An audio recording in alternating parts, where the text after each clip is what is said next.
ಎಲ್ಲಿಗೂ ನಮಸ್ಕಾರ welcome back to Sagar stories ma'am top 5 cricketing ಅಪ್ಡೇಟ್ಸ್ಗೆ ಸ್ವಾಗತ. ಮೊದಲನೇ ಅಪ್ಡೇಟ್ಗೆ ಹೋಗೋಣ ಚಾಟ್ ನನಗೆ, ಅದಕ್ಕೆ ನಾವು ಮುಂಚೆ ಬೇಗ ಚಾನಲ್ ಸಬ್ಸ್ಕ್ರೈಬ್ ಬೆಳಗ್ಗೆ ಕ್ಲಿಕ್ ಮಾಡ್ಕೊಳ್ಳಿ ಮಾಮ್. ಮೊದಲನೇ ಅಪ್ಡೇಟು ನಮ್ಮ ಐ.ಬಿ. ಡಿವಿಲಿಯರ್ಸ್ ಒಂದು ಸ್ಟೇಟ್ಮೆಂಟ್ ಕೊಟ್ಟಿದ್ದಾರೆ. ಈ ಸಲ ಕಪ್ ನಮ್ಮದೇ ಅನ್ನೋ ಒಂದು ಸ್ಲೋಗನ್ ಏನಿದೆ ಅದನ್ನು ನಾನು ಸಿಕ್ಕಾಪಟ್ಟೆ ಯೂಸ್ ಮಾಡ್ತಾ ಇದ್ದೆ. ರೀಸೆಂಟಾಗಿ ಒಂದು ಕಡೆ ಯೂಸ್ ಮಾಡಿದ್ದೆ, ಈ ಸಲ ಕಪ್ ನಮ್ಮದೇ ಅಂತ ಹೇಳ್ಬಿಟ್ಟಿದೆ. ನನಗೆ ಅವಾಗ ಇಮಿಡಿಯೇಟಾಗಿ ಟೆಕ್ಸ್ಟ್ ಬಂತು ವಿರಾಟ್ ಕೊಹ್ಲಿಯಿಂದ. ವಿರಾಟ್ ಕೊಹ್ಲಿ ಹೇಳಿದ್ರು ಅದನ್ನು ಜಾಸ್ತಿ ಯೂಸ್ ಮಾಡೋಕ್ಕೆ ಹೋಗ್ಬೇಡಿ, ಇನ್ಮೇಲೆ ಯೂಸ್ ಮಾಡೋಕ್ಕೆ ಆದಷ್ಟು ಯೂಸ್ ಮಾಡೋಕ್ಕೆ ಹೋಗಲೇಬೇಡಿ ಆ ಸ್ಲೋಗನ್ನ, ಯಾಕೋ ಲತ್ತೆ ಹೊಡಿತಾ ಇದೆ ಆ ಸ್ಲೋಗನ್ ನಮಗೆ ಅಂತ ವಿರಾಟ್ ಕೊಹ್ಲಿ ಅವ್ರಿಗೆ ಹೇಳಿದಾರಂತೆ. ಆ್ಯಂಡ್ ಇನ್ ಕೇಸ್ ಏನಾದರೂ ಈ ಸೀಸನ್ನು RCB ಏನೋ ಟ್ರೋಫಿ ಗೀಫಿ ಎತ್ತಿತು ಅಂತ ಅಂದರೆ, ಹೊಡಿತು ಅಂತ ಅಂದರೆ ನಾನು ಬರ್ತೀನಿ RCB ಜೊತೆಗೆ ಸೆಲೆಬ್ರೇಟ್ ಮಾಡೋದಕ್ಕೆ ಅಂತ ಐ.ಬಿ. ಡಿವಿಲಿಯರ್ಸ್ ಅವರು ಹೇಳಿದ್ದಾರೆ. ಅಂದರೆ ಹೋಪ್ ಮಾಡಿ ಫೈನಲ್ಸಲ್ಲಿ RCB ಸಲ ಇರಲಿ ಆ್ಯಂಡ್ ಫೈನಲ್ಸ್ನ RCB ಗೆಲ್ಲಿ ಅಂತ. ಅವತ್ತು RCB ಟ್ರೋಫಿ ಜೊತೆಗೆ ಐ.ಬಿ.ಡಿನೂ ಕೂಡ ಸೆಲೆಬ್ರೇಟ್ ಮಾಡ್ತಾರಂತೆ. ಅಪ್ಡೇಟ್ ಬಿಟ್ಟು ಯೂಸ್ ಇಟ್ ಚಾಲ್ ಒಂದು ಸ್ಟೇಟ್ಮೆಂಟ್ ಹಾಕೊಂಡಿದ್ದಾರೆ ಮಗ. ಅವ್ರು ಹೇಳ್ತಾರೆ ಅವ್ರಿಗೇನೋ ಒಳಗಡೆಯಿಂದ ಫೀಲ್ ಗೊತ್ತಾಯ್ತಂತೆ, ಅವರು ಓವರ್ ಪ್ರೈಸ್ಡ್ ಆಗಿಲ್ವಂತೆ. When I ask myself I got reply from inside. ಅವ್ರನ್ನೇ ಕೇಳ್ಕೊಂಡಾಗ ಒಳಗಡೆಯಿಂದ ಉತ್ತರ ಬಂತಂತವ್ರಿಗೆ, yes I deserve this price ಅಂತ. 18 ಕೋಟಿಗೆ ಏನು ಪಂಜಾಬ್ ಕಿಂಗ್ಸ್ನ ಸೇರ್ಕೊಂಡಿದ್ದಾರೆ. ಸೊ ಇದು ಅವ್ರಿಗೆ ಏನೋ ಒಳಗಡೆಯಿಂದ ಅನಿಸ್ತಾ ಇದೆ ಅಂತೆ, ಇಲ್ಲ ಗುರು ನಾನು ಪರ್ಫೆಕ್ಟಾಗಿ ಡಿಸರ್ವ್ ಆಗಿದ್ದೀನಿ ಈ ಪ್ಲೇಸ್ಗೆ ಅಂತ ಅನ್ಕೊಂತ ಇದ್ದಾರಂತೆ ಅವ್ರು ಇವಾಗ. ಸೊ ಅವ್ರು ಹೇಳಿದರು 7 ಕೋಟಿಗೂ 6 ಕೋಟಿಗೂ ಏನೋ ಹೋಗಿದ್ರು ರಾಜಸ್ಥಾನ್ ರಾಯಲ್ಸ್ಗೆ. ಸೊ ಆ ಟೈಮಲ್ಲಿ ಅವ್ರು ಹೇಳಿದ್ರು, ಇಲ್ಲ ಗುರು ನಾನು ಈ ಪ್ರೈಸಿಗೆ ಪರ್ಫೆಕ್ಟಾಗಿ ಡಿಸರ್ವಿಂಗ್ ಆಗಿದ್ದೀನಿ ಅಂತ ನನಗೆ ಅನ್ನಿಸ್ತಾ ಇದೆ ಅಂತ ಅವಾಗಲೂ ಹೇಳಿದರು. ಇವಾಗ 18 ಕೋಟಿ ಅಂತಂದರೆ ಇವಾಗಲೂ ಡಿಸರ್ವಿಂಗ್ ಅಂತ ಹೇಳಿದರೆ.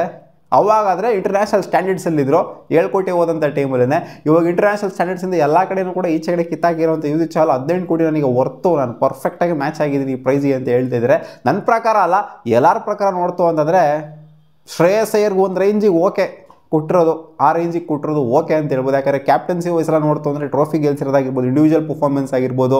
ಸೊ ಎಲ್ಲ ನೋಡಿದ್ರೆ ಕಲೆಕ್ಟಿವ್ ಆಗಿ ಓಕೆ ಅಂತ ಹೇಳ್ಬೋದು. ಒಬ್ಬ ಬೌಲರ್ಗೆ 4 ಓವರ್ ಬೌಲಿಂಗ್ ಹಾಕುವಂಥ ಒಬ್ಬ ಬೌಲರ್ಗೆ ಫೀಲ್ಡಿಂಗಲ್ಲೂ ಕೂಡ ಕಾಂಟ್ರಿಬ್ಯೂಷನ್ ಇಲ್ಲದೆ ಇರೋವಂಥವ್ರಿಗೆ, ಅಂದರೆ ಚಾಲ್ಗೆ ಹೇಳ್ತಿರೋದು, ಈ ಕಡೆಯಿಂದ ಬ್ಯಾಟಿಂಗಲ್ಲೂ ಕಾಂಟ್ರಿಬ್ಯೂಷನ್ ಇಲ್ಲ, ಅಲ್ಪ ಸ್ವಲ್ಪನೂ ಕಾಂಟ್ರಿಬ್ಯೂಟ್ ಮಾಡೋಕ್ಕಾಗಲ್ಲ. ಸೊ ಇಂಥ ಒಬ್ಬ ಬೌಲರ್ಗೆ 18 ಕೋಟಿ ಕೊಡೋದು ಎಲ್ಲ ಆ್ಯಂಗಲಿಂದ ನೋಡ್ತಾ ಹೋದ್ರೂ ಕೂಡ ವರ್ತಿಲ್ಲ ಅಂತಲೇ ಹೇಳ್ತೀವಿ. ಅಂದರೆ ಚಾಲ್ ಮಾತ್ರ ಅಂತಲ್ಲ, ಯಾವುದೇ ಒಬ್ಬ ಬೌಲರ್ಗೆ 18 ಕೋಟಿ ಕೊಡುವಂಥದ್ದು ವರ್ತಿಲ್ಲ, ವರ್ತ್ಲೆಸ್. ಅಪ್ಡೇಟ್ ಬಂತ್ರಿ, ಪಂಚಿಂಗ್ ಡೈಲಾಗ್ನ ಕೊಟ್ಟವ್ರೆ ಗುರು. ಏನಿದನ್ನು ಕಾಮಿಡಿ ಆಫ್ ದ ಸೀಸನ್ ಏನು ಅಂತ ಗೊತ್ತಾಗ್ತಿಲ್ಲ. ಜಿತೇಶ್ ಶರ್ಮಾ, ನಮ್ಮ RCBಯ ಪ್ಲೇಯರು ಜಿತೇಶ್ ಶರ್ಮಾ ಹೇಳ್ತಾರೆ, ತಲೆ ಕೆಟ್ಟಿಲ್ಲ ನಮ್ಮ RCBಗಿನ್ನ, ತಲೆ ಕೆಡ್ತು ಅಂತಂದರೆ ನಮ್ಮ ಮಾತು ನಾವೇ ಕೇಳಲ್ಲ. ಕಂಟಿನ್ಯೂಸ್ ಆಗಿ ತಲೆ ಕೆಟ್ಬಿಟ್ಟು 5 ಸೀಸನ್ ಕಂಟಿನ್ಯೂಸ್ ಆಗಿ ಟ್ರೋಫಿಗಳನ್ನ ಹೊಡೆದ್ರು ಕೂಡ ಆಶ್ಚರ್ಯ ಪಡುವಂಥದ್ದು ಏನಿಲ್ಲ. ಇವಾಗೆಲ್ಲ ಏನು 5 ಟ್ರೋಫಿ ಅದು ಇದು ಅಂತೆಲ್ಲ ಕೊಚ್ಕೊಂತ ಇದ್ದಾರೆ, ನಮ್ದು 5 ಟ್ರೋಫಿ ಅಂತ. ನಾವು ಕಂಟಿನ್ಯೂಸ್ ಆಗಿ 5 ಸೀಸನ್ ಹೊಡೆದ್ರು ಕೂಡ ಆಶ್ಚರ್ಯ ಪಡುವಂಥದ್ದೆಲ್ಲ ಏನೂ ಇಲ್ಲ ಅಂತ ಜಿತೇಶ್ ಶರ್ಮಾ ಹೇಳಿದರೆ ನಮ್ಮ ಟೈಮ್ ಬಂದಿದೆ ಇವಾಗ ಅಂತ. ಇವಾಗ ಸ್ವಲ್ಪ ಜನ ಕೇಳ್ತಾರೆ, ಅಲ್ಲಾಗರು ಫಸ್ಟ್ ಆಫ್ ಆಲ್ ನೀನು 5 ವರ್ಷ ಆ ಟೀಮಲ್ಲಿ ಇರ್ತೀಯ, RCBಲಿ ಇರ್ತೀಯ, ನಿನಗೆ ಆ ಕಾನ್ಫಿಡೆನ್ಸ್ ಇದೆಯಾ? ಈ ಕಾನ್ಫಿಡೆನ್ಸ್ ಬಿಡು, ಫಸ್ಟ್ ಆ ಕಾನ್ಫಿಡೆನ್ಸ್ ಇದೆಯಾ ಅದನ್ನ ಹೇಳು ಗುರು ಅಂತ ಕೇಳ್ತಾರೆ. ಅಪ್ಡೇಟ್ ನಂಬರ್ 4, ಮೊಯಿನ್ ಅಲಿ ಅವರು ಮಾತಾಡಿದ್ದಾರೆ. ಇಂಗ್ಲೀಷ್ ಪ್ಲೇಯರ್ ಬಗ್ಗೆ ಮಾತಾಡಿದ್ದಾರೆ. ಹ್ಯಾರಿ ಬ್ರೂಕ್ ಅವರು ರೀಸೆಂಟಾಗಿ 2 ವರ್ಷದ ಬ್ಯಾನ್ನ ಅನುಭವಿಸಿದ್ರು. ಯಾಕಂದರೆ ವಿಡ್ರಾ ಮಾಡ್ಕೊಂಡಿದ್ದಕ್ಕಾಗಿ ಡೆಲ್ಲಿ ಕ್ಯಾಪಿಟಲ್ಸ್ನ ವಿಡ್ರಾ ಮಾಡ್ಕೊಬಿಟ್ರು. ಆಲ್ ಆಫ್ ಎ ಸಡನ್ ನನಗೆ ಆ ಪ್ಲ್ಯಾನ್ ಇದೆ, ನನಗೆ ಈ ಪ್ಲ್ಯಾನ್ ಇದೆ, ಹಂಗಿದೆ ಹಿಂಗಿದೆ ಅಂತ ಅಂದ್ಕೊಂಡು. ಸೊ ಗೊತ್ತಿತ್ತು ಹೊಸ ರೂಲ್ನ IPL ಅವರು ಈ ಸಲ ತೊಗೊಂಬಂದರು ಅಂತ. 2 ವರ್ಷ ಬ್ಯಾನ್ ಮಾಡ್ತೀವಿ, ಆಲ್ ಆಫ್ ಎ ಸಡನ್ ನೀವೇನು ವಿಡ್ರಾ ಮಾಡ್ಕೊಂಡ್ರೆ ಅಂತ.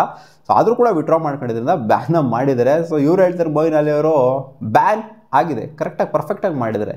IPL ಅವರಿದ್ರೆ ಮುಂಚೆ ತಗೊಬರ್ಬೇಕಾಗಿತ್ತು, ಇವಾಗ ತಗೊಂಬಂದರು, ಪರ್ಫೆಕ್ಟಾಗಿ ಬ್ಯಾನ್ ಮಾಡಿದರೆ. ಯಾಕಂದರೆ ಫ್ರಾಂಚೈಸ್ಗೆ ಇದು ಎಫೆಕ್ಟ್ ಆಗುತ್ತೆ. ಮುಂಚಿನವ್ರಿಗೆ ಈ ಥರ ಪ್ಲ್ಯಾನ್ಗಳೆಲ್ಲ ಇತ್ತು ಅಂತಂದರೆ ಫಸ್ಟೇ ರಿಜಿಸ್ಟರ್ ಆಗೋಕ್ಕೆ ಹೋಗಬಾರ್ದಾಗಿತ್ತು, ಆಪ್ಷನ್ಗೆ ಬರೋದಕ್ಕೆ ಹೋಗಬಾರ್ದಾಗಿತ್ತು. ಸುಮ್ಮನೆ ಇದು ಬೇಜಾನ್ ಜನ ಪ್ಲೇಯರ್ಸ್ಗಳು ಪಾಸ್ಟಲ್ಲೂ ಕೂಡ ಮಾಡಿದರೆ, ಬರ್ತಾರೆ ಆಲ್ ಆಫ್ ಎ ಸಡನ್ನು ಟಕ್ಕನೆ ಕೈ ಎತ್ಬಿಟ್ಟು ಹೊರಟೋಗ್ಬಿಡ್ತಾರೆ. ಸೊ ಈ ಥರ ಮಾಡ್ತು ಅಂದಾಗ ಫ್ರಾಂಚೈಸಿ ನಂಬಿಕೆ ಇಟ್ಬಿಟ್ಟು ತೊಗೊಂಡಿರ್ತಾರೆ. ಈ ಪ್ಲೇಯರ್ ಮೇನ್ ಪ್ಲೇಯರ್ ನಮಗೆ ಬೇಕೇ ಬೇಕು ಅಂತ ತೊಗೊಂಡಿರ್ತಾರೆ. ಅವಾಗ ಆಲ್ ಆಫ್ ಎ ಸಡನ್ ಕೈ ಕೊಟ್ಬಿಡ್ತು ಅಂತಂದರೆ ಫ್ರಾಂಚೈಸ್ಗೆ ಹಿಂಗೆ ಒಂಥರ ಹಾರ್ಟಿನ ನಿಂತೋದಂಗೆ ಆಗೋಗ್ಬಿಡುತ್ತೆ. ಸೊ ಇದು ಮಾಡಿರೋದು ಪರ್ಫೆಕ್ಟ್ ಅಂತ ಹೇಳಿದ್ದಾರೆ. Update number 5, Shashank Singh rate ಮಾಡ್ತಾರೆ. ಬೆಸ್ಟ್ IPL ಕ್ಯಾಪ್ಟನ್ ಯಾರು ಇದುವರೆಗೂ ನೀವು ಕಂಡಿರುವಂಥ ಬೆಸ್ಟ್ IPL ಕ್ಯಾಪ್ಟನ್ ಅಂತ ಕೇಳಿದಾಗ MS ಧೋನಿ ಮತ್ತು ರೋಹಿತ್ ಶರ್ಮಾ ಅವ್ರದೇ ಟಾಪಲ್ಲಿ ಬರೋದು. ಯಾಕಂದರೆ ಅವರೇ ಮ್ಯಾಕ್ಸಿಮಮ್ ನಂಬರ್ ಆಫ್ ಟ್ರೋಫೀಸ್ನ ಗೆದ್ದಿರುವಂಥದ್ದು. ಅದರಲ್ಲಿ ಇವರು ರೋಹಿತ್ ಶರ್ಮಾ ಅವ್ರನ್ನ ಪಿಕ್ ಮಾಡ್ತಾರೆ. ರೋಹಿತ್ ಶರ್ಮಾನೇ greatest of all time captain ಅಂತ. ಯಾಕೆ ಅಂತಂದರೆ MS ಧೋನಿ ಇನ್ನೇನು ಬೇಗ ಟಕ್ಕನಾಗಿ ರಿಟೈರ್ ಆಗೋಗ್ಬಿಡ್ತಾರೆ. ಒಟ್ಟಲ್ಲಿ ಇಬ್ಬರು ಕೂಡ ಇವಾಗ ಕ್ಯಾಪ್ಟನ್ಸಿ ನಿಭಾಯಿಸ್ತಾ ಇಲ್ಲ. MS ಧೋನಿ ಇವಾಗ ಏನು ಟಕ್ಕನಾಗಿ ರಿಟೈರ್ ಆಗ್ಬಿಡ್ತಾರೆ, ಈ ಸೀಸನ್ ನೆಕ್ಸ್ಟ್ ಸೀಸನ್ ಗೊತ್ತಿಲ್ಲ, ಬೇಗ ರಿಟೈರ್ ಆಗಿಬಿಡ್ತಾರೆ.